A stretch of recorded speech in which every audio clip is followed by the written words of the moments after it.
Saat ini kami berbincang dengan Ketua Harian Majelis Luhur Taman Siswa Ki Gandung Ngadina SPD MPD, tokoh senior untuk di Kabupaten Purworejo. Pak Gandung, kami mau menanyakan pandangan atau komentar Bapak mengenai kepemimpinan di Kabupaten Purworejo yang memang nanti di 2024 ada pilkada begitu Bapak. Bagaimana dari kacamata tokoh Pak Gandung ini, Bapak? Yang pertama, otomatis pemerintah dan kepemimpinan itu mesti tidak mesti sama. Ya. Tapi ada fluktuatif, ada naik, ada turunnya. Tapi kalau untuk kepemimpinan di wilayah ini memang harus orang yang betul-betul mengerti tentang Kabupaten Purworejo, mengerti tentang masyarakat Purworejo, mengerti tentang situasi ekonomi Purworejo. Apa yang harus dilihat, yaitu harus semuanya dilihat. Sehingga satu, menurut saya seorang pemimpin di daerah atau katakan di Kabupaten Purworejo itu misalnya bupati misalnya, itu yang harus yang orang-orang yang merasa betul, mengerti betul dengan kondisi masyarakatnya. Mereka dalam arti mengerti kondisi masyarakat Pak ya. Sehingga harus, kalau menurut saya, banyak terjun ke masyarakat. Ya.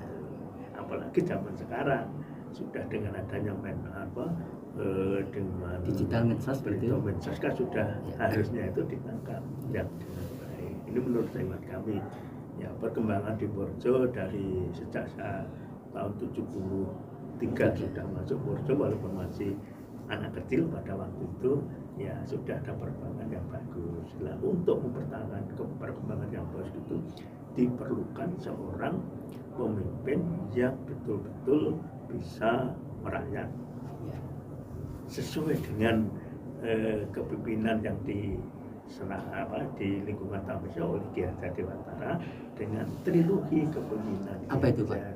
Yang pertama adalah Ing Ngarso Tulodo, yang kedua Ing Madu Karso Tuturi Handayani. Ini pegang oleh para pemimpin. Seorang pemimpin tidak hanya ngomong tapi harus memberi contoh. Siapa yang diberi contoh? Masyarakatnya. Kalau wong Purworejo misalnya jadi pemimpin di Purworejo, ya menjadi contoh orang Purworejo. Jangan ego dan sebagainya. Itulah ajaran Ki Hajar. Ing Madu Karso memberi motivasi kepada masyarakat.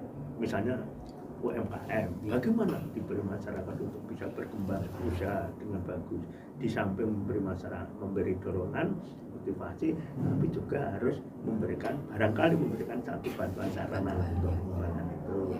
Baik itu nanti diputuskan lewat DPRD, terus dieksekusi oleh pemerintah daerah, itu perlu dengan kepemimpinan Ki Hajar.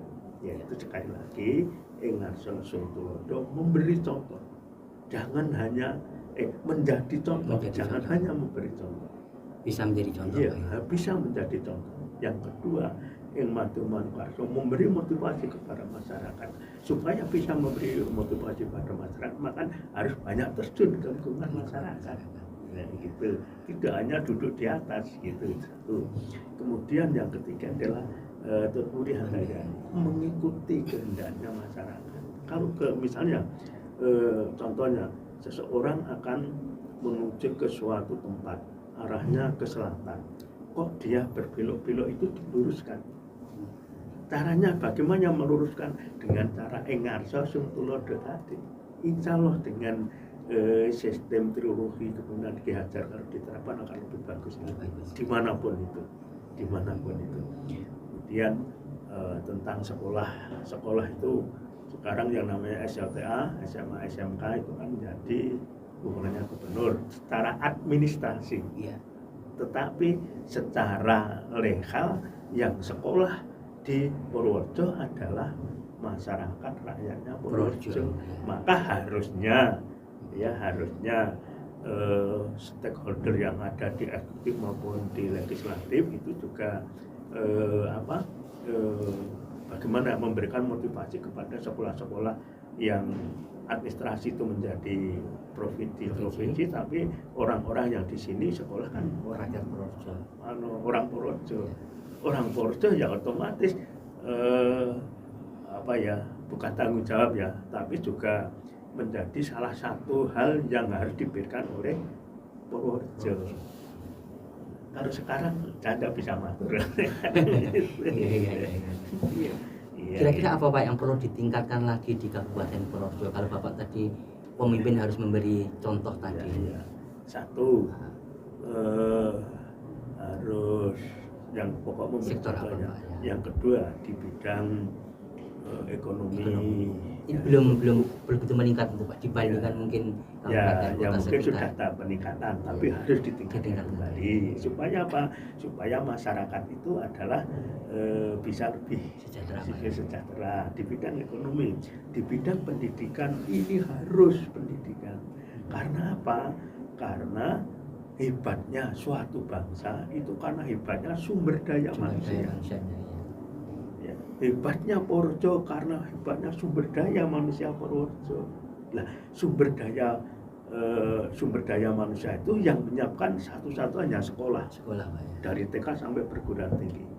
Dan ini perlu dimaksimalkan lagi, perlu Pak. dimaksimalkan itu. Karena apa? Karena sekolah itu adalah menyiapkan sumber daya manusia di masa yang akan datang. Sehingga bagaimana nanti manajemen sekolah, bagaimana nanti komunikatifnya Pemda dengan sekolah-sekolah yang ada di sini, itu perlu ada peningkatan. Karena sekali lagi sekolah adalah merupakan tempat penyiapan sumber daya manusia. Sumber daya manusia adalah satu-satunya menjadi hebat bangsa. Kalau sumber daya manusia hebat, bangsa Indonesia hebat, Purworejo menjadi hebat. Maka itulah sekolah penting bagi kami. Bukan karena kami di lingkungan sekolah ya, tapi karena pemikiran kami. Kami menempatkan diri bahwa yang namanya sekolah itu adalah calon menyiapkan sumber daya manusia supaya manusia itu unggul. Itu hanya dengan sekolah, Mas. Dari TK sampai perguruan tinggi. Menurut Ki Hajar, sekolah itu kan ada formal, non formal, ya, formal, non formal, informal, non formal. Misalnya di pesantren-pesantren itu kan juga pendidikan itu. Jadi itu yang harus bagaimana supaya itu menjadi hebat lagi lah. Jadi sekolah penting bagi kami, baik formal, non formal, maupun informal. Ada sisi ekonomi dan pendidikannya perlu ditingkatkan. Iya, lagi, itu satu-satunya untuk mensejahterakan masyarakat di Purworejo khususnya aja. Dari otomatis kemudian gini, taman siswa itu ada mendeleng, ya, melihat, ini niroke, mengembangkan. Jadi tidak ada salahnya, misalnya siapapun pemimpin di Purworejo itu melihat dari kabupaten lain. Tidak bagi saya tidak problem bagi kami. Karena apa? Dengan melihat terus kita akan nitani iki ape tak tiru, iki elek ora tak tiru, itu tidak apa-apa. Itu taman siswa seperti itu. Dan nambah itu mengembangkan. Jadi melihat, menirukan dan mengembangkan. Itu adalah ajaran Ki Hajar itu. Bagus untuk diterapkan. Iya, bagus diterapkan. Apa yang boleh ditingkatkan ya ditingkatkan. Iya, dengan kita melihat ke misalnya sekolah, saya melihat ke sekolah yang bagus, kan bagus. Walaupun dia sekolah agama misalnya Muhammadiyah atau Ma'arif, kalau bagus, saya lihat, wah ini bagus, tak tiru. Kita tak tiru supaya lebih bagus, kita kembangkan. Karena harus inovasi. Itu barangkali itu yang perlu. Yang terakhir Pak, ada dorongan mungkin atau pandangan Bapak dari tokoh-tokoh yang ada di Kabupaten Purworejo ini, atau konsepnya seperti apa, perpaduan senior milenial atau seperti apa Pak? Jadi, monggo. Jadi kami kalau di alam sekarang tidak boleh harus yang tua, karena sudah alamnya milenial dan teknologi sudah seperti itu. Sehingga mungkin seperti kami saja teknologi seperti kan juga tidak bisa. Istilahnya sidik. Maka harus diberikan kepada yang generasi ya. Regenerasi itu penting itu. Seperti di kami di Purworejo itu ada regenerasi. Walaupun saya di sana ketua umumnya itu 82 tahun, saya 72 tahun. tapi memang ada hal yang krusial di lingkungan internal organisasi itu baru tidak apa-apa. Tapi ini memang kalau siapapun nanti yang akan menjadi pimpinan atau kepala daerah atau DPR di Poso, saya tidak mensoalkan. Kalau bisa memang harus yang Pro-regenerasi tadi, Pak. ya itu yang tidak, yang jangan sampai gaptek lah gitu. Kemudian koordinasi itu penting, koordinasi penting. Karena apa? Karena lawan sastra ngerti mulya ternyata hanya dengan ilmu kita akan menjadi mulia. Baik. Terima kasih Pak Gandung untuk wawasannya, untuk pencerahannya. Matur nuwun. Ya, terima kasih ya Mas.